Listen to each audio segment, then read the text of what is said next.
Bem-vindo ao canal Mentes Sombrias. Aqui, os segredos mais sombrios vêm à tona. Preparem-se para mergulhar em histórias misteriosas de crimes, desaparecimentos, investigações, acontecimentos que desafiam a lógica. Cada episódio é uma viagem pela mente humana, pelos suspenses e pelos enigmas que a escuridão esconde. Agora, vamos ao caso, e o que vem a seguir vai te deixar sem fôlego.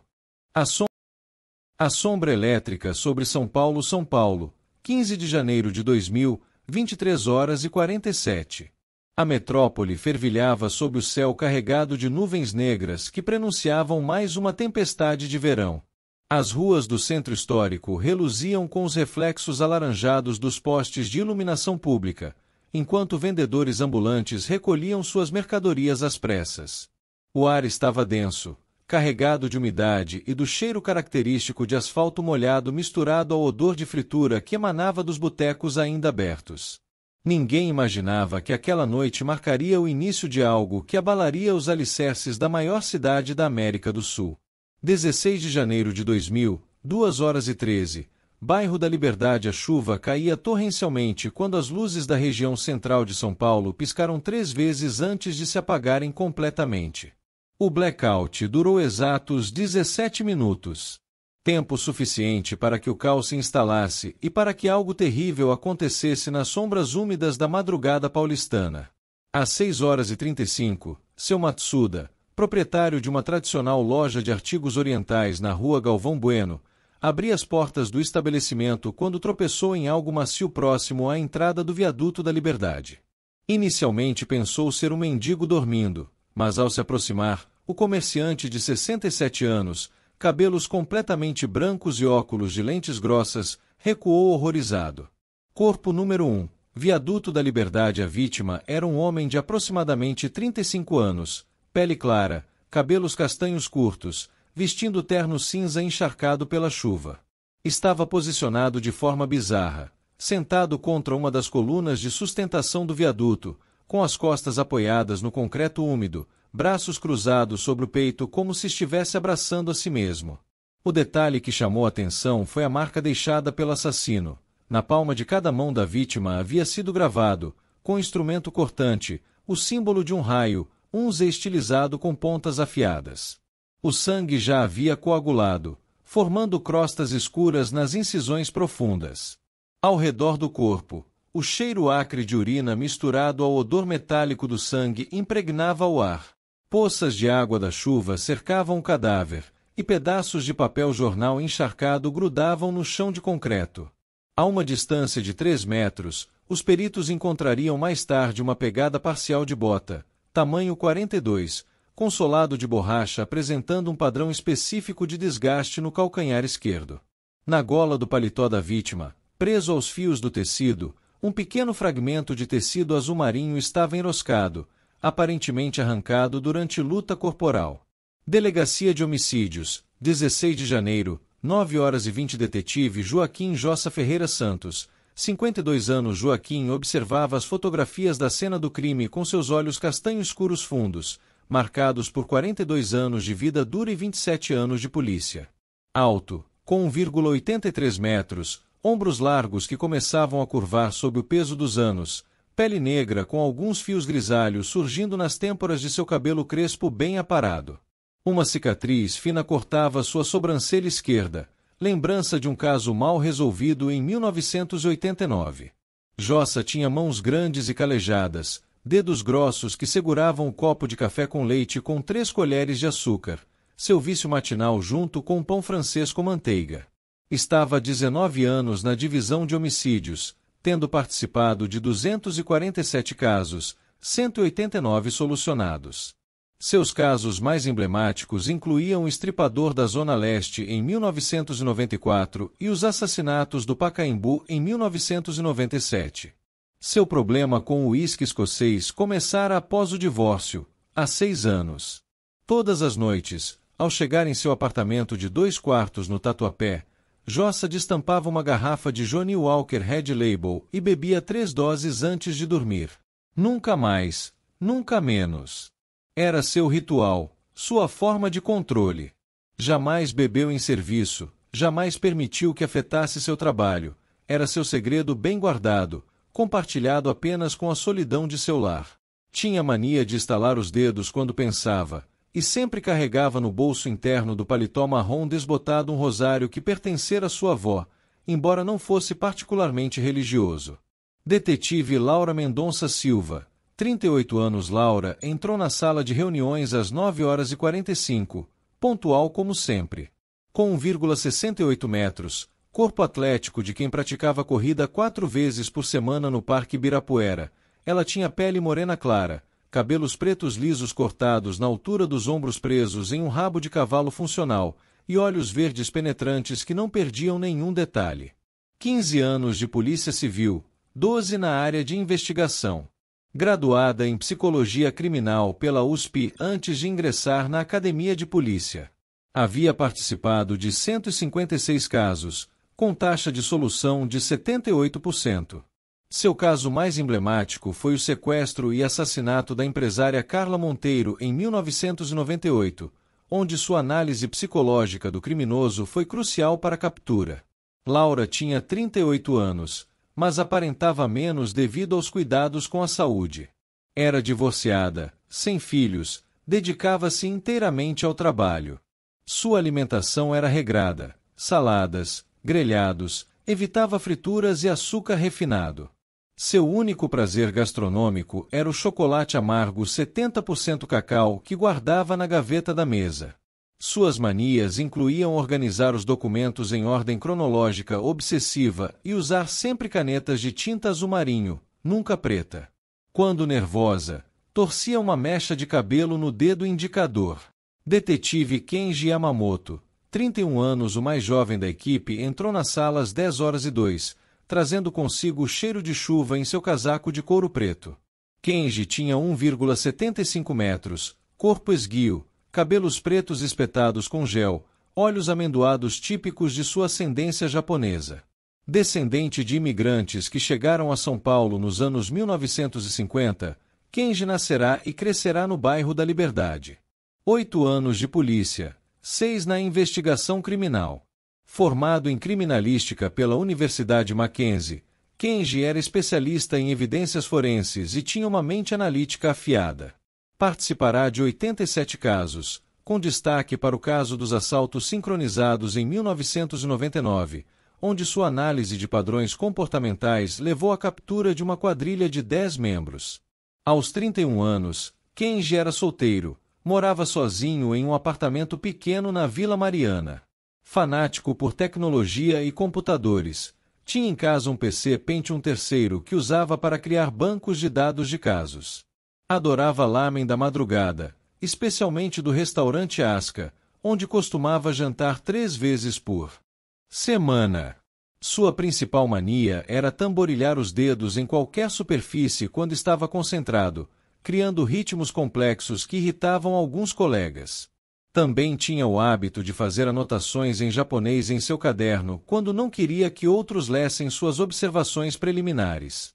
23 de janeiro de 2000, 21h55, Zona Sul. Uma semana após o primeiro corpo, São Paulo enfrentava outra tempestade de verão. O sistema de previsão meteorológica do IMET indicava ventos de até 70 km por hora e possibilidade de queda de granizo. As ruas da região do Morumbi já começavam a alagar quando, às 22h34, as luzes de toda a Zona Sul se apagaram. O blackout desta vez durou 22 minutos. Corpo número 2, Ponte Estaiada Otávio Frias de Oliveira, em construção, às 7h15 do dia 24 de janeiro, operários que chegavam para o turno matinal na obra da ponte, ainda em construção, encontraram um segundo corpo. A vítima, uma mulher de aproximadamente 28 anos, pele clara, cabelos loiros tingidos longos até a cintura, vestindo jeans e blusa vermelha, estava pendurada em um dos cabos de sustentação da ponte, a cerca de 15 metros do chão. O corpo havia sido posicionado de forma teatral, amarrado pelos pulsos ao cabo de aço com corda náutica grossa, braços abertos em forma de cruz, cabeça pendente para a frente. Suas mãos exibiam a mesma assinatura macabra, os símbolos de raio gravados profundamente nas palmas. O cheiro no local era uma mistura de concreto fresco, aço e o odor adocicado da decomposição inicial. A chuva da noite anterior havia lavado parte das evidências, mas os peritos encontraram fios de tecido azul marinho presos em uma das vigas de sustentação, compatíveis com o fragmento encontrado no primeiro corpo. Próximo à base da ponte, uma pegada preservada sob uma lona de construção mostrava o mesmo padrão de bota, tamanho 42, com desgaste característico no calcanhar esquerdo. Havia também marcas de arrasto no concreto ainda fresco, indicando que a vítima fora arrastada por pelo menos 20 metros. Na bolsa da vítima, encontrada jogada atrás de um container, os investigadores descobriram documentos identificando-a como Marina Castilho, engenheira civil de 29 anos, moradora de Pinheiros. Nenhum objeto de valor havia sido levado, carteira com R$ 340, cartões de crédito e celular Nokia intactos. Delegacia Central, 25 de janeiro, 14h30. Sala de reuniões estava abafada. 3 ventiladores de teto giravam lentamente, redistribuindo o ar quente da tarde paulistana. Jossa, Laura e Kenji estavam sentados ao redor de uma mesa de madeira arranhada, coberta de fotografias, mapas e relatórios. Temos um problema, disse Laura, apontando para o mapa de São Paulo estendido sobre a mesa. 2 corpos, 2 jurisdições completamente diferentes. Kenji ajustou os óculos e explicou. O primeiro corpo foi encontrado na Liberdade, jurisdição da 3ª Delegacia de Homicídios da região central. O segundo corpo está na Zona Sul, jurisdição da 6ª Delegacia. Jossa estalou os dedos, o som ecoando na sala. E se houver mais corpos? Cada um em uma região diferente. Vamos ter meia dúzia de delegacias brigando por território. Foi quando o delegado-geral Mário Augusto Pereira entrou na sala. Alto, barriga proeminente, bigode grisalho bem aparado, ele tinha 58 anos e 33 de polícia. Jogou uma pasta marrom sobre a mesa. Por isso convoquei vocês 3. Jossa, você tem experiência e conhece a Zona Leste e o Centro como ninguém. Laura, seu trabalho em perfil psicológico é o melhor que temos. Kenji, você é da Liberdade, conhece aquelas ruas desde criança, além de ser nosso melhor analista forense. Laura folheou a pasta. Está criando uma força-tarefa? Exatamente. Vocês 3 terão autoridade para investigar em qualquer jurisdição da capital. Respondem diretamente a mim. Quero relatórios diários. O delegado-geral acendeu um cigarro derby, tragou fundo. A imprensa já está chamando isso de crimes do apagão. Temos que parar esse filho da puta antes que vire pânico generalizado. Kenji tamborilar os dedos na mesa. As assinaturas são idênticas. Mesmo humor, mesma brutalidade, mesma teatralidade. Teatralidade é a palavra certa, concordou Laura, torcendo uma mecha de cabelo. Ele quer plateia. Os corpos são deixados em locais públicos, posicionados de forma específica. É como se estivesse montando um espetáculo. Jossa se levantou, caminhou até a janela. Lá fora, o céu começava a escurecer novamente. Mais nuvens carregadas. E ele só age durante os apagões, murmurou. Nas noites de tempestade. 26 de janeiro de 2000, 10 horas. Sala da Força-Tarefa. Laura havia passado a noite elaborando o perfil preliminar do assassino. Seus olhos verdes estavam avermelhados quando apresentou suas conclusões. Nosso sujeito é organizado, meticuloso. Planeja cada movimento. Os corpos não mostram sinais de violência sexual, então não estamos lidando com um predador sexual típico. Ela colocou fotografias ampliadas das marcas nas mãos das vítimas. Os símbolos de raio são sua assinatura. Não são feitos às pressas, são cortes profundos, precisos, quase cirúrgicos. Ele leva tempo com as vítimas. Kenji consultou suas anotações em japonês. As causas da morte ainda não foram oficialmente confirmadas, mas o legista preliminarmente indicou asfixia em ambos os casos. Não por estrangulamento, Não há marcas no pescoço. Provavelmente sufocamento. O que me preocupa, disse Jossa, tomando seu terceiro café da manhã, é a questão dos apagões. Coincidência demais, não acham? Laura balançou a cabeça. Não creio em coincidências neste caso. Ele conhece o sistema elétrico de São Paulo. Talvez trabalhe na Eletropaulo, ou tenha trabalhado. Ou é apenas um oportunista inteligente, ponderou Kenji. Sabe que durante tempestades o sistema fica sobrecarregado. Sabe exatamente quando e onde vai haver falhas.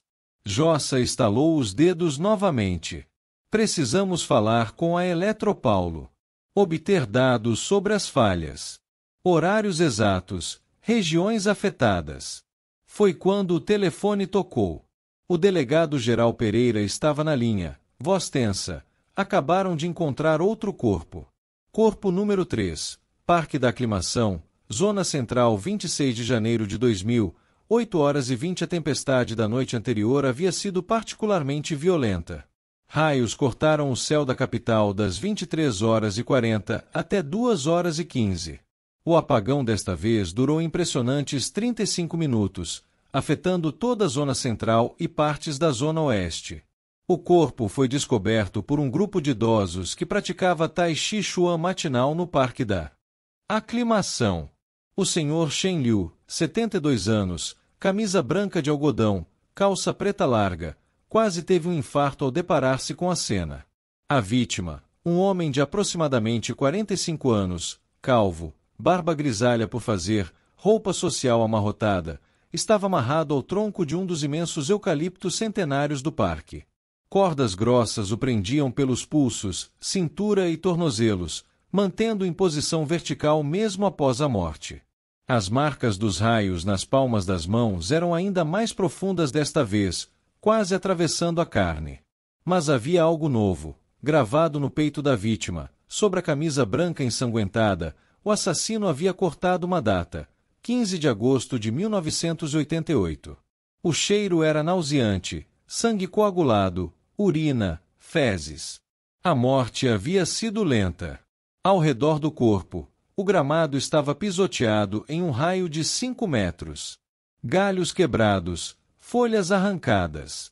Tinha havido luta. Os peritos encontraram algo crucial, pegadas múltiplas, o mesmo padrão de bota tamanho 42, mas também marcas de joelhos no solo enlameado, como se o assassino tivesse ajoelhado ao lado da vítima por tempo prolongado. E preso em uma das cordas, outro fragmento de tecido azul marinho, maior desta vez, aproximadamente 5 centímetros quadrados, aparentemente arrancado de um casaco ou jaqueta. Havia também, caído a 3 metros do corpo, um distintivo metálico. Kenji o recolheu com pinça. Era um antigo emblema da Eletropaulo, dos anos 1980. 27 de janeiro de 2000, 16h45. Os 3 detetives estavam na sede da Eletropaulo, no centro de São Paulo. O ar-condicionado da sala de reuniões contrastava com o calor de 32 graus lá fora. Márcio Henrique Fonseca, supervisor de manutenção, 51 anos, careca, óculos de aros prateados, nervosamente folheava arquivos antigos. Essa data gravada no terceiro corpo, disse ele, voz tremendo, 15 de agosto de 1988. Foi o dia do grande apagão de São Paulo. Laura se inclinou para a frente. O que aconteceu? Foi o pior blackout da história da cidade até então. Uma falha em cascata na rede. Começou às 21h30 e durou 7 horas. São Paulo inteira ficou no escuro. Houve caos, saques, acidentes, mortes. Jossa estalou os dedos. Quantas mortes? Márcio consultou um relatório amarelado. Oficialmente, 17. Mas houve muitos outros casos não registrados diretamente ligados ao apagão. Acidentes de trânsito, incêndios, pessoas morrendo em elevadores presos. Kenji estava digitando em seu notebook Toshiba. Consegue nos dar a lista de funcionários que trabalhavam na Eletropaulo em agosto de 1988? Serão centenas de nomes. Queremos especificamente técnicos de manutenção, engenheiros elétricos, pessoas com acesso ao sistema central. Enquanto Márcio preparava os arquivos, Laura estudava as fotografias das vítimas espalhadas sobre a mesa. As vítimas parecem escolhidas aleatoriamente, murmurou. Diferentes idades, sexos, profissões, classes sociais. Mas deve haver alguma conexão. Jossa pegou seu celular Motorola e ligou para o laboratório forense. Após breve conversa, desligou e olhou para os colegas. Conseguiram identificar o terceiro corpo. Henrique Soares, 46 anos, advogado criminalista. Morava em Moema. Kenji procurou no banco de dados. Henrique Soares, aqui. Em 1988, ele era promotor público. Trabalhou em vários casos relacionados ao apagão daquele ano. Laura sentiu um arrepio. Não é aleatório. Ele está matando pessoas conectadas ao apagão de 1988. 3 de fevereiro de 2000, 20 horas e 35 dias haviam se passado desde a descoberta do terceiro corpo. A equipe trabalhou 16 horas por dia, cruzando dados, entrevistando testemunhas, analisando evidências. Jossa mal dormia. Suas doses noturnas de uísque haviam aumentado para 4. Laura corria agora 6 vezes por semana, tentando aliviar a tensão. Kenji desenvolvera uma úlcera de tanto café. Naquela noite, São Paulo preparava-se para mais uma tempestade. O boletim meteorológico alertava para chuvas fortes e possibilidade de vendaval. Laura estava em seu apartamento na Vila Madalena quando Jossa ligou. Identifiquei um padrão nos apagões, disse ele, voz embargada pelo cansaço. Não são aleatórios. São sabotagens. Como assim? Falei com um engenheiro aposentado da Eletropaulo. Ele analisou os relatórios técnicos das falhas. Todas foram causadas por sobrecarga intencional em subestações específicas. Alguém com conhecimento técnico avançado está desligando setores inteiros da cidade. Laura sentiu o coração acelerar. Ele vai agir de novo. Esta noite. Estou a caminho da sua casa. Kenji já está verificando possíveis alvos. Às 21h20, os 3 detetives estavam reunidos no apartamento de Laura. Kenji havia trazido seu notebook e pilhas de documentos. Encontrei algo, disse ele, dedos tamborilar na mesa nervosamente. As 2 primeiras vítimas, o homem da Liberdade e a engenheira da ponte. Ambos tinham conexão com o apagão de 1988. Como assim? Perguntou Laura. O primeiro, Ricardo Mendes, era gerente de operações de um hospital que teve 3 mortes durante o apagão porque os geradores de emergência falharam. A segunda vítima, Marina Castilho, seu pai era engenheiro da Eletropaulo na época e foi um dos responsabilizados pelas falhas. Jossa pegou a garrafa de Johnnie Walker que Laura mantinha para visitas, serviu uma dose. Então todas as vítimas estão conectadas ao apagão de 1988. Ele está matando pessoas que ele responsabiliza por algo que aconteceu naquela noite. Um trovão estrondoso sacudiu as janelas. A chuva começou a cair, grossa, violenta. Precisamos descobrir quem é, disse Laura. Alguém que perdeu algo importante naquele apagão. Alguém com conhecimento técnico. Alguém que... A luz piscou. 1 vez. 2 vezes. Escuridão total. 3 de fevereiro de 2000, 22h05, o apartamento de Laura mergulhou na escuridão absoluta. Apenas o brilho azulado da tela do notebook de Kenji iluminava fracamente seus rostos tensos. Não pode ser coincidência, disse Jossa, sacando sua arma. Ele sabe que estamos atrás dele. Laura acendeu uma lanterna. Kenji, você consegue acessar o sistema da Eletropaulo daqui? Tentando. Os dedos do detetive voavam pelo teclado. Estou entrando pela linha de escada. Merda, a conexão está lenta. A chuva fustigava as janelas. Raios iluminavam a cidade aos clarões. Laura foi até a janela e observou. A zona oeste inteira estava às escuras.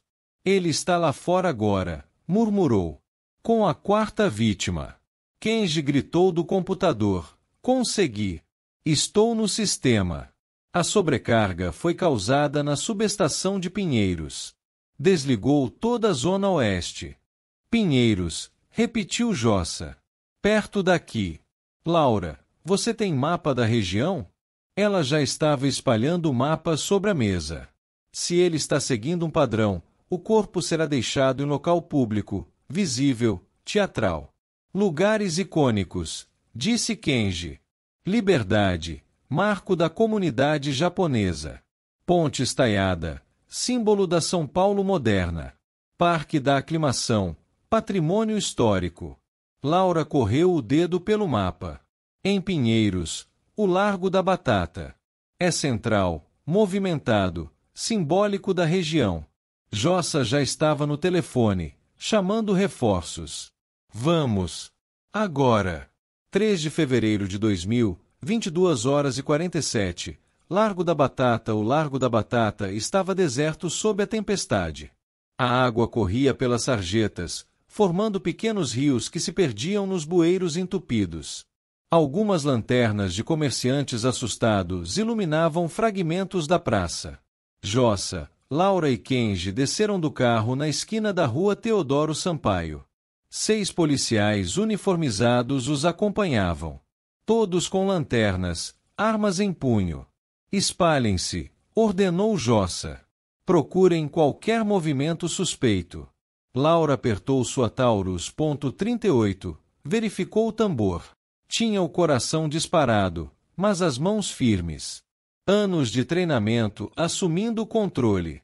Foi Kenji quem avistou primeiro. Ali, perto do ponto de ônibus.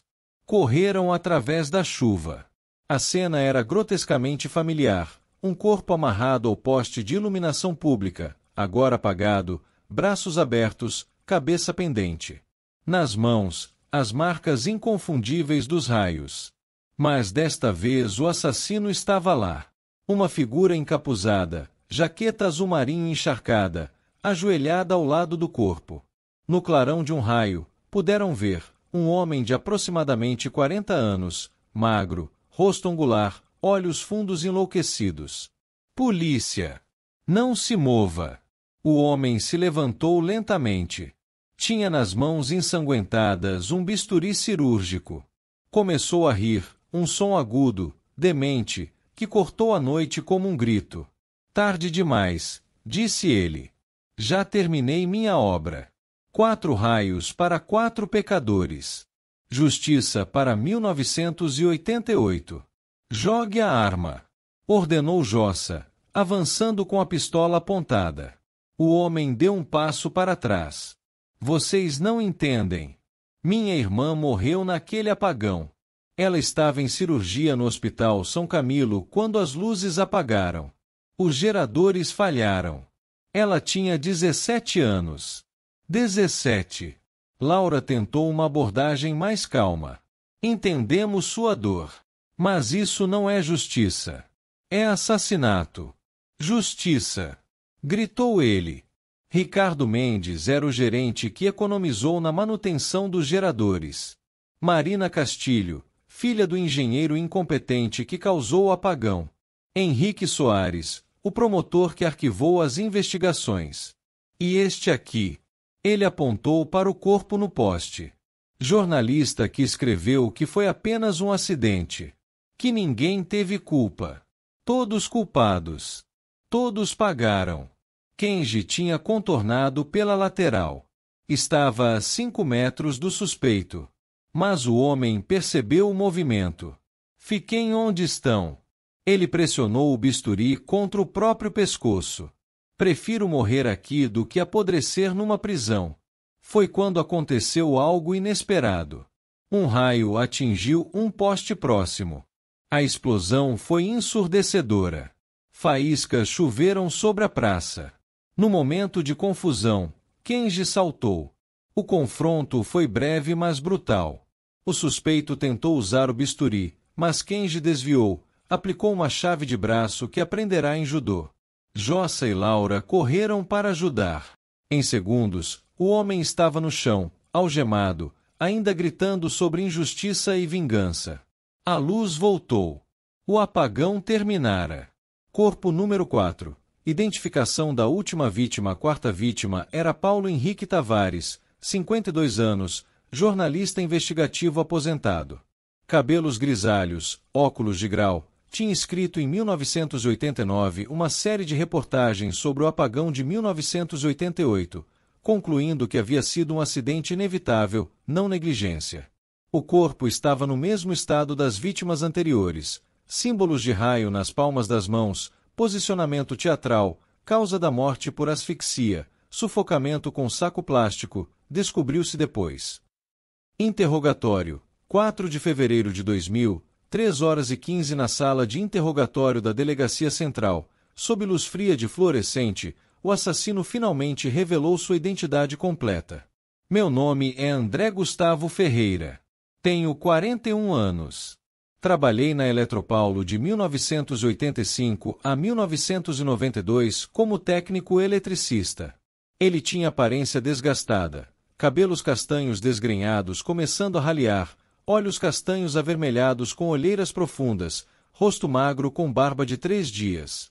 Mídia 1,78 metros, magro, mãos nervosas que não paravam de tremer.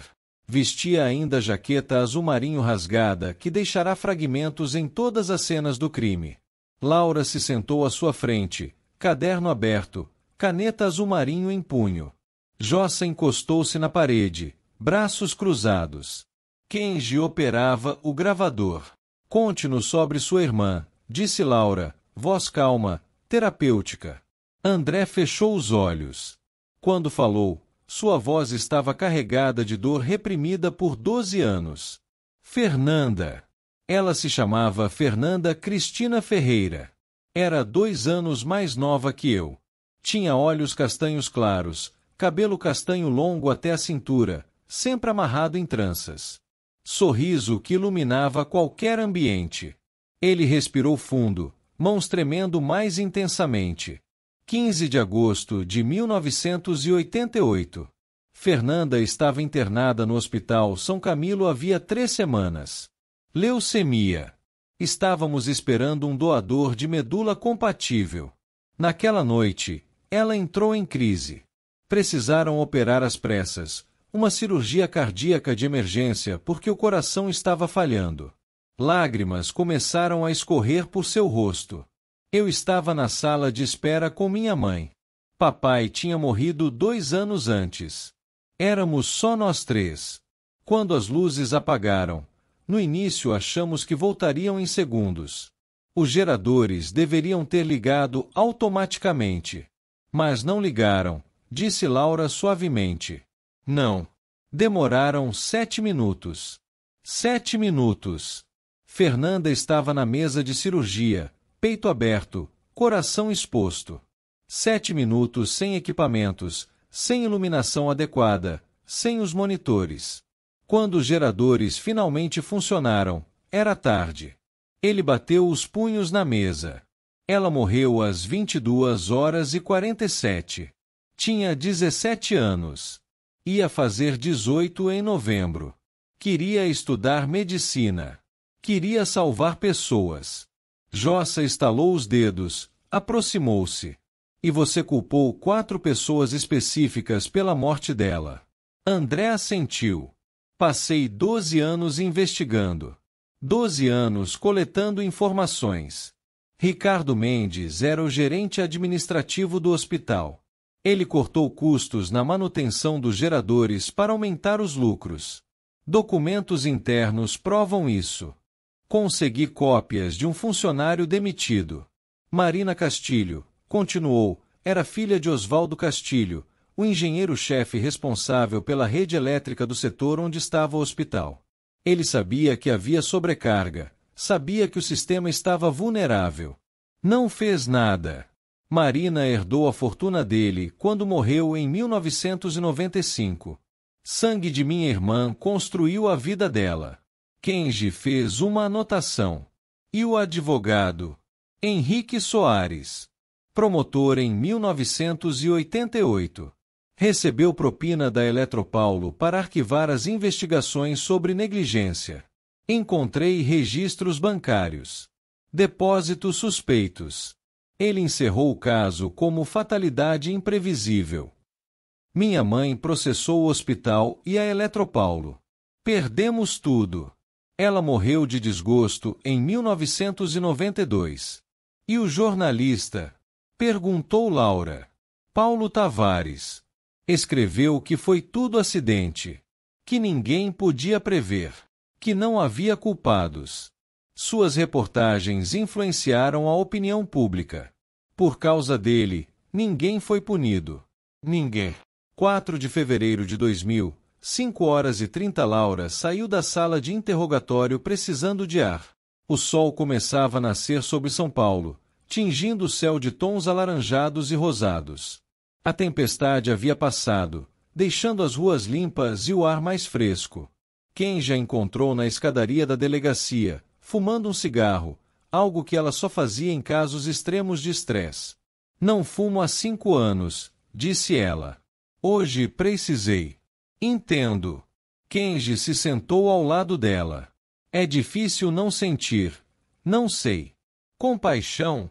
Ele assassinou 4 pessoas inocentes, disse Laura, duramente.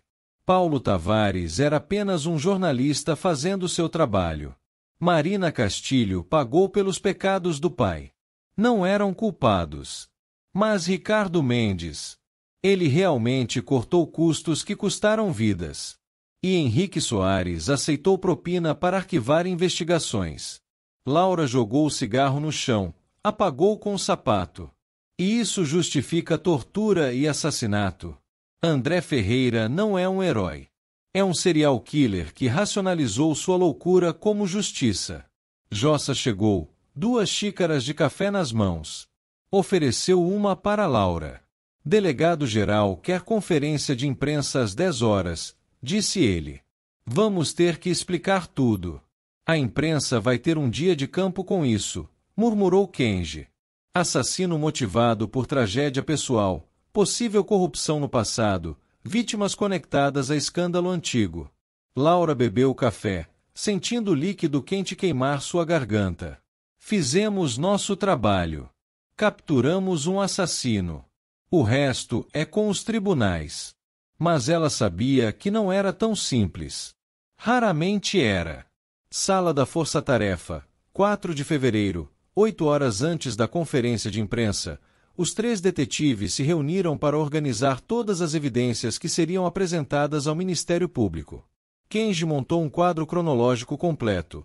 15 de agosto de 1988, o apagão original, 21h30.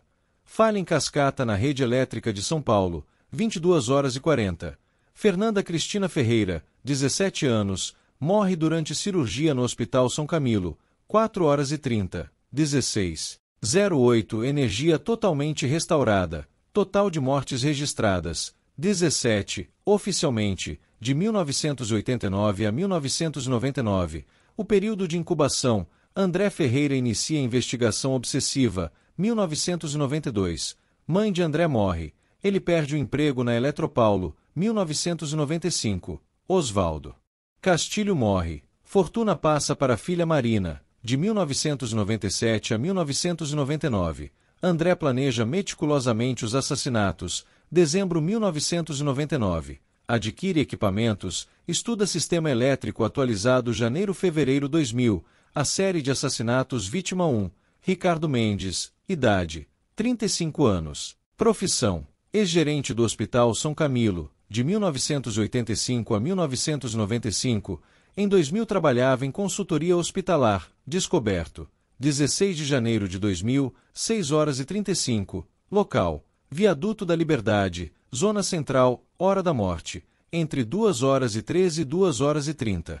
Durante apagão de 17 minutos, causa, asfixia por sufocamento, evidências, pegada parcial, bota 42, fragmento de tecido azul marinho vítima 2, Marina Castilho, idade, 29 anos, profissão, engenheira civil, descoberto, 24 de janeiro de 2000, 7h15, local, ponte estaiada em construção, Zona Sul, hora da morte. Entre 22h34 e 22h56, durante apagão de 22 minutos, causa, asfixia por sufocamento, evidências, mais fragmentos de tecido azul marinho, mesma pegada, corda náutica vítima 3, Henrique Soares, idade, 46 anos, profissão, advogado criminalista, ex-promotor público, descoberto, 26 de janeiro de 2000, 8h20, local, Parque da Aclimação, Zona Central, hora da morte,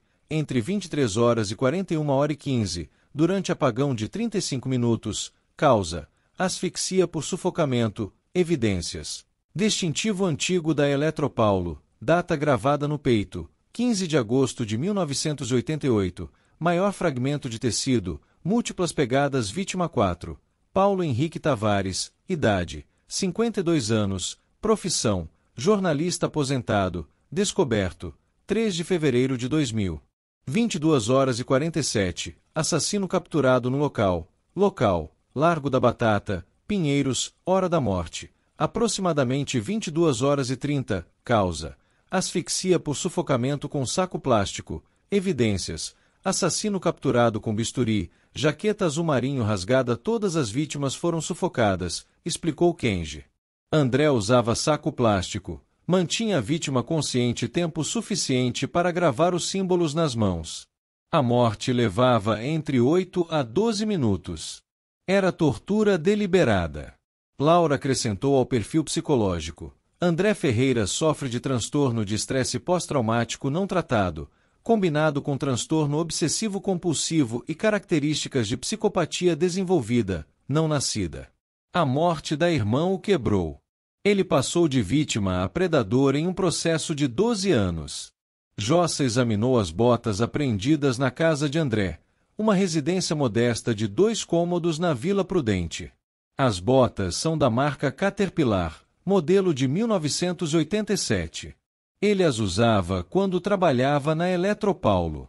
Manteve-as todos esses anos. O desgaste no calcanhar esquerdo é de uma velha lesão. Ele manca levemente da perna esquerda desde um acidente de trabalho em 1990.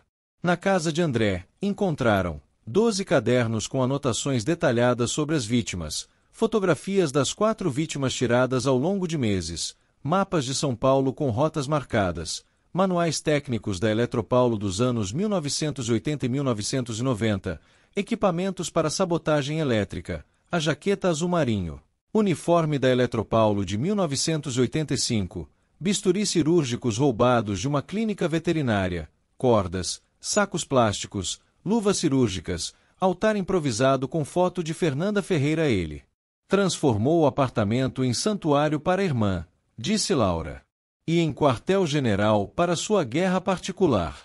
Delegacia Central, 4 de fevereiro, 10 horas. A sala estava lotada de jornalistas, câmeras de TV, gravadores, flashes fotográficos.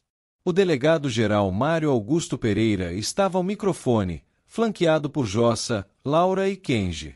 Senhoras e senhores da imprensa, começou ele, voz grave ecoando pela sala.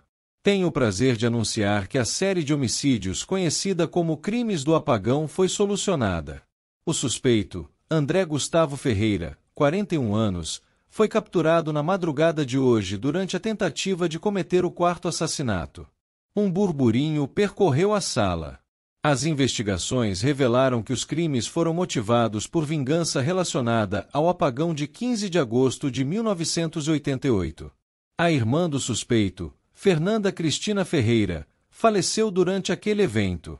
O suspeito responsabilizou 4 pessoas específicas e passou 12 anos planejando os assassinatos. Mãos se levantaram. Perguntas gritadas simultaneamente. Como ele causava os apagões? Kenji se adiantou, ajustando os óculos. O suspeito tem formação técnica avançada em sistemas elétricos. Ele instalou dispositivos de sobrecarga em subestações específicas, programados para disparar durante tempestades quando o sistema já estava sob estresse. As sabotagens serão todas desfeitas e o sistema reforçado. As vítimas eram realmente culpadas. Laura tomou o microfone. Não cabe a nós julgar culpa ou inocência em eventos de 12 anos atrás. O que posso afirmar é que nada, absolutamente nada, justifica assassinato premeditado e tortura. André Ferreira é um criminoso, não um justiceiro. Como vocês o capturaram? Jossa se aproximou. Trabalho policial tradicional. Análise de evidências, perfil psicológico, cruzamento de dados. A força-tarefa criada especificamente para este caso trabalhou incansavelmente. Quero agradecer aos detetives Laura Mendonça e Kenji Yamamoto pela dedicação exemplar. Um jornalista do Estadão levantou-se.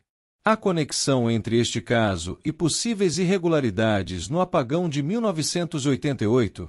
A Eletropaulo será investigada. O delegado-geral retomou o microfone. Não é jurisdição da Polícia Civil investigar eventos de 1988. Estávamos focados em parar um serial killer ativo.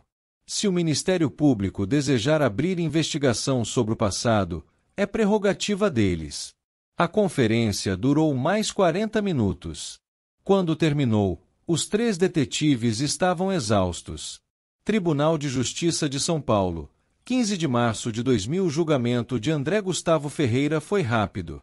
Prova irrefutável, capturado em flagrante, confissão completa, evidências físicas inquestionáveis. Laura e Kenji testemunharam. Jossa estava na plateia, ouvindo atentamente. A defesa alegou insanidade mental, trauma não tratado, circunstâncias atenuantes. O promotor argumentou premeditação, crueldade, múltiplos homicídios qualificados.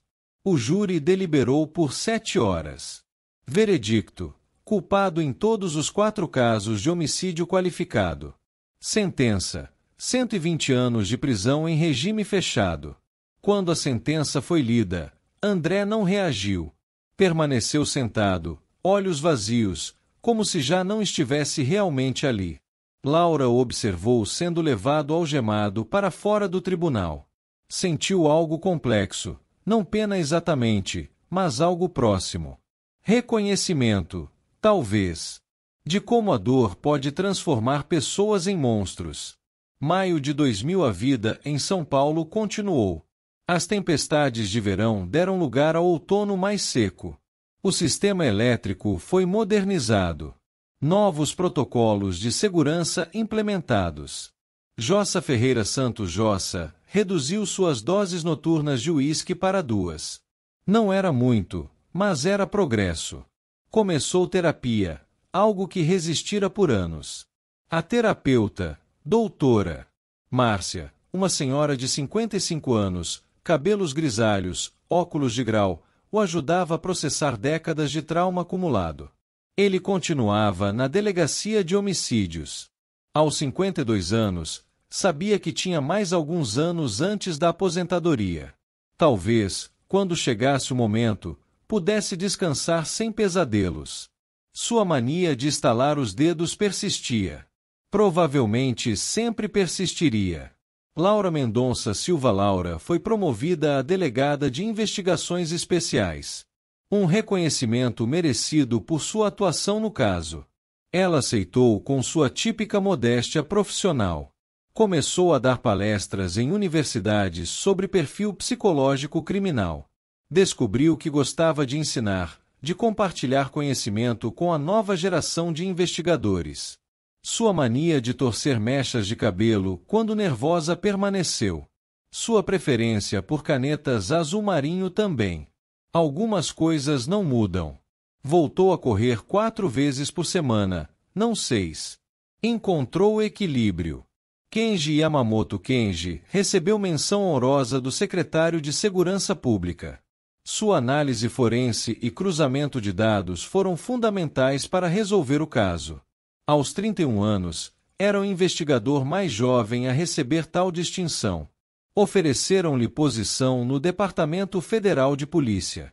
Ele recusou. São Paulo era sua cidade. A Liberdade era seu bairro. Não queria estar em outro lugar. Comprou um computador novo, um Pentium III mais potente, e continuou desenvolvendo seu banco de dados de casos criminais. Sonhava em, um dia, criar um sistema integrado para toda a Polícia Civil de São Paulo. Ainda Tamburi lava os dedos constantemente. Ainda fazia anotações em japonês. Ainda comia lamen no Asca 3 vezes por semana. Penitenciária de Tremembé, 10 de junho de 2000. Laura decidiu visitar André Ferreira. Não por necessidade profissional, mas por fechamento pessoal. A sala de visitas era cinza, deprimentemente funcional. Cheirava a desinfetante e desespero. André foi trazido por 2 guardas. Usava o uniforme laranja dos presos, estava mais magro, cabelo cortado rente, barba feita. Sentaram-se em lados opostos de uma mesa de metal frio. Por que veio? Perguntou ele, voz monótona. Não tenho certeza, admitiu Laura. Talvez para entender. Ou para ter certeza de que entendi corretamente. André sorriu, um sorriso triste, sem alegria. Você quer que eu diga que me arrependo? Que reconheço que estava errado? Não espero nada. Bom, por que não me arrependo? Ele olhou para as próprias mãos. Minha irmã tinha 17 anos. Ela queria ser médica. Queria ajudar pessoas. E morreu porque homens gananciosos priorizaram lucro sobre vidas. E você se tornou igual a eles, disse Laura suavemente. Priorizou sua dor, sua raiva, seu senso distorcido de justiça sobre 4 vidas humanas. André ficou em silêncio por longo momento. Marina Castilho, ele disse finalmente. À noite penso nela. Ela tinha 29 anos. Não era responsável pelos pecados do pai. Eu sabia disso. Mas a raiva era tão grande, tão consumidora. A raiva o consumiu por completo, disse Laura. Transformou você no monstro que você achava estar combatendo. Lágrimas escorreram pelo rosto de André. Minha irmã ficaria envergonhada de mim. Fernanda era gentil, compassiva. Ela teria perdoado. Eu não consegui. Laura se levantou. Obrigada por sua honestidade. Detetive, André a chamou quando ela se virava para sair. Você é boa no que faz. Continua salvando pessoas. Não deixe que casos como o meu te endureçam completamente. O mundo precisa de pessoas que ainda sintam. Laura assentiu e saiu. Enquanto dirigia de volta para São Paulo, pensou sobre suas palavras. Sobre dor e vingança, sobre justiça e loucura, sobre a linha tênue entre vítima e algoz. São Paulo, 15 de agosto de 2000, 12 anos após o primeiro apagão. Era noite de sexta-feira. Uma leve garoa caía sobre São Paulo, mas nada comparável às tempestades de janeiro e fevereiro. A cidade pulsava com vida, restaurantes lotados, bares fervilhando, teatros em cartaz, cinemas exibindo Gladiadores Nat.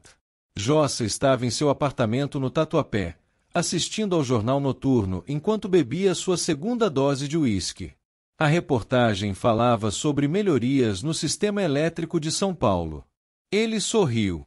Pequenas vitórias. Laura jantava no restaurante Famiglia Mancini, na rua Avanhandava, com 3 colegas da delegacia. Celebravam o fechamento de outro caso difícil, um sequestro na Zona Leste. Ela comia nhoque ao sugo e bebia vinho tinto suave, rindo de uma piada de Silvio, o delegado da 5ª DP. Kenji estava em seu apartamento na Vila Mariana, diante do computador, organizando dados. Seu banco de dados agora tinha 1.247 casos catalogados.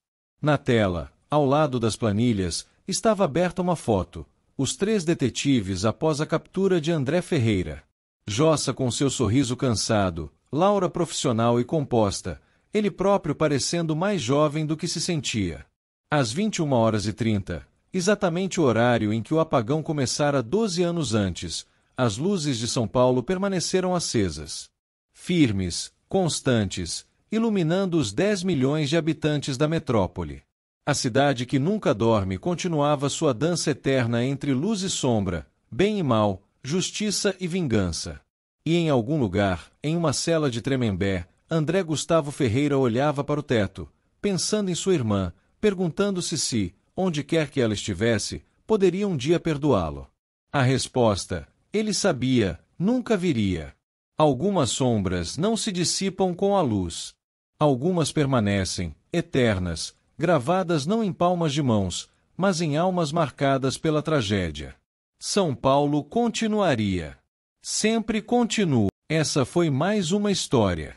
Mas lembre-se, a escuridão nunca dorme. Se gostou, não deixe de apoiar o canal com sua curtida e se inscreva. E a gente se vê na próxima história. Aqui no canal Mentes Sombrias.